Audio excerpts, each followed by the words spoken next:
રાજકોટ શહેરના ભગવતીપરા વિસ્તારમાં થયેલી હત્યાનો ભેદ ઉકેલાયો છે। પાણીપુરી ખાવા નીકળેલી એક અપરિણીત મહિલાનો મૃતદેહ મળી આવવાના ચકચારી કેસનો રાજકોટ ક્રાઇમ બ્રાન્ચે ભેદ ઉકેલી નાખ્યો છે। આ હત્યાને કોઈએ નહીં પણ મહિલાના પતિએ જ પારિવારિક કંકાસને કારણે કરી હોવાનું સામે આવ્યું છે। જોઈએ અમારો વિશેષ અહેવાલ। ભગવતીપરા વિસ્તારમાંથી મળી આવી હતી મહિલાની લાશ। પતિએ પત્ની પાણીપુરી ખાવા ગયા બાદ ગુમની કરી હતી ફરિયાદ। રવિવારે ઘરેથી 1.5 કિલોમીટર દૂર અવાવરૂ જગ્યાએથી મળી આવ્યો હતો મૃતદેહ। પતિની સ્ટોરી પરથી પોલીસ પણ મુકાઈ હતી મૂંઝવણમાં। હ્યુમન ટેકનિકલને આધારે પતિએ જ હત્યા કર્યાનું આવ્યું સામે। પતિના સ્કૂટી અને કપડા પરથી લોહીના ડાઘ મળી આવ્યા હતા। પતિએ ઘર કંકાસને કારણે જ મહિલાનું ઢીમ ઢાળી દીધું હતું।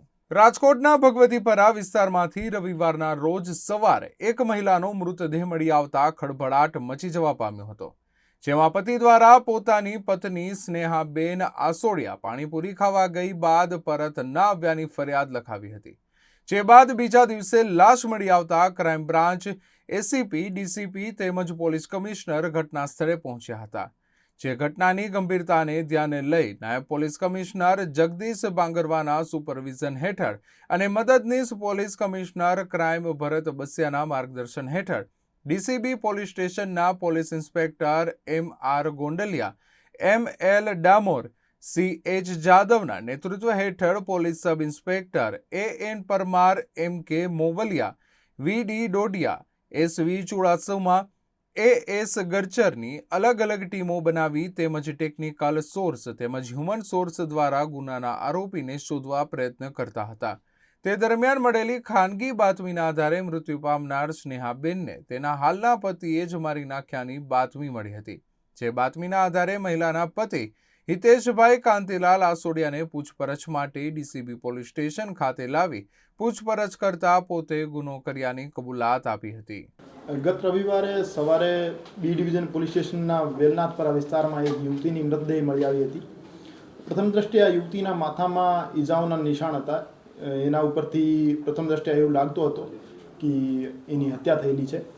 માનનીય સીપી સર બ્રજેશકુમાર જાસર અને additional CP sir Mahendra Bagadiya sir દ્વારા ગુનાની ગંભીરતા સમજી ક્રાઇમ બ્રાન્ચની અને લોકલ પોલીસની અલગ અલગ ટીમો બનાવવામાં આવેલ હતી। આ તપાસના કામે મનોજ ડામોર સાહેબ, પીઆઈ શ્રી જાદવ સાહેબ અને પીઆઈ શ્રી ગોંડલિયા સાહેબની ટીમોને ટેકનિકલ અને હ્યુમન સોર્સના આધારે હકીકત મળી કે એ જે યુવતી છે, યુવતીના પતિ હિતેશભાઈ છે, એમના દ્વારા જ એમની હત્યા કરવામાં આવેલ છે। બનાવનું કારણ પૂછપરછ દરમિયાન એવું સામે આવેલ છે કે સ્નેહાબેનના લગ્નના તરત જ પછી એમના વચ્ચે બંને વચ્ચે અમુક વસ્તુઓને નાની નાની બાબતોને લઈને માથાકૂટ ચાલતી હતી અને હિતેશભાઈ એના ઘરકંકાસથી કંટાળી ગયા હતા અને સ્નેહાબેન નાની નાની વાત ઉપર એના ઉપર શંકા કરતા હતા। વારંવાર એમને વિડીયો કોલ કરતા હતા અને એને લોકેશન બાબતે પૂછતા હતા અને પોતાના સાસુ સસરા બાબતે ગાળી ગલોચ કરતા હતા। આ બધી વસ્તુઓથી કંટાળીને હિતેશભાઈ તે દિવસે એમને બહાર જમવાનું લઈ જઈ એવું કહીને સ્કૂટી ઉપર બેસાડી બનાવવાળી જગ્યા ઉપર લઈ ગયા હતા અને એના માથામાં લોહાનો એક લોખંડનો સળિયો મારીને એમની મૃત્યુ નિપજાવેલ હતી। એના માથા ઉપર 3 ઘાવ હતા, એક નાક ઉપર, એક કાન ઉપર અને એક માથાના પાછળના ભાગે। રાજકોટના ભગવતીપરા વિસ્તારમાં સ્નેહાબેન આસોડિયા 33 વર્ષીયને માથા અને મોઢાના ભાગે તીક્ષ્ણ હથિયાર વડે ઘા મારી હત્યા કરવામાં આવી હતી। જેમાં પોલીસે બાતમીના આધારે પતિની ઊંડાણપૂર્વક તપાસ કરતા સામે પોતે જ પત્નીનું ઢીમ ઢાળી દીધાનું સામે આવ્યું હતું। સાથે જ પતિના સ્કૂટી અને કપડા પરથી લોહીના ડાઘા મળી આવ્યા હતા, જેના કારણે કેસ ઉકેલવામાં મહત્વપૂર્ણ સાબિત થયા હતા। એમના પતિ દ્વારા હત્યાનો બનાવ આપેલો કારિત કર્યા પછી જે મરણ થનાર છે એના ઘરનાઓને સંપર્ક કરવામાં આવેલ હતો કે તમારી બહેન ઘરેથી નીકળી ગઈ છે પાણીપુરી ખાવાનું કહીને અને મળતી નહીં। તો એના પછી આખી રાત એમના સાથે મળીને શોધખોળ પણ કરવામાં આવેલ હતી અને જે એમના પતિ છે એમની સ્કૂટી ઉપર બ્લડના દાગા મળી આવેલ હતા અને એમના કપડા પર હ્યુમન બ્લડના દાગાઓ મળી આવેલ હતા।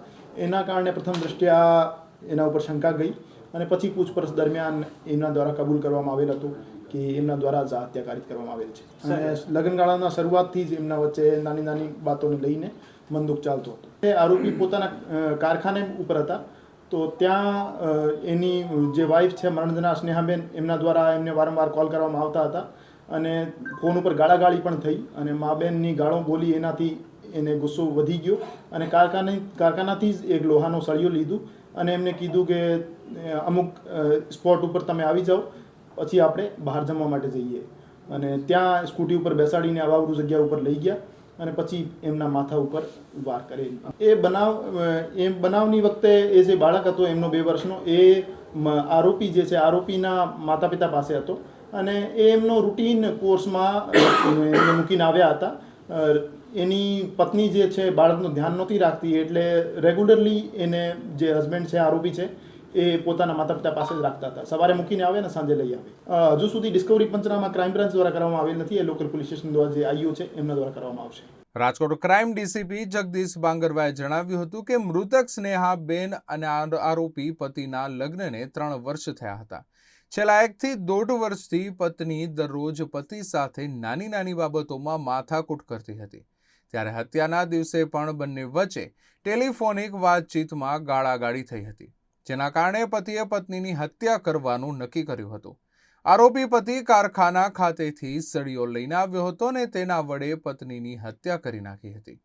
આ સમયે દંપતીનું બાળક આરોપીના માતા પિતા સાથે જ હતું. ત્યારે પતિએ ઘરકંકાસને કારણે જ પત્નીની હત્યા કરી હતી. ત્યારે હાલ પોલીસે આરોપી પતિની ધરપકડ કરી છે, તેમજ આગળની કાર્યવાહી માટે રાઉન્ડ અપ કરી તેઓના વિરુદ્ધ કાયદેસરની કાર્યવાહી કરવા માટે બી ડિવિઝન પોલીસને સોંપવાની તજવીજ હાથ ધરી છે. કેમેરામેન દિવ્યરાજ વ્યાસ સાથે સંવાદદાતા દિલાવર ચુડેસરા, ગુજરાત ન્યૂઝ, રાજકોટ.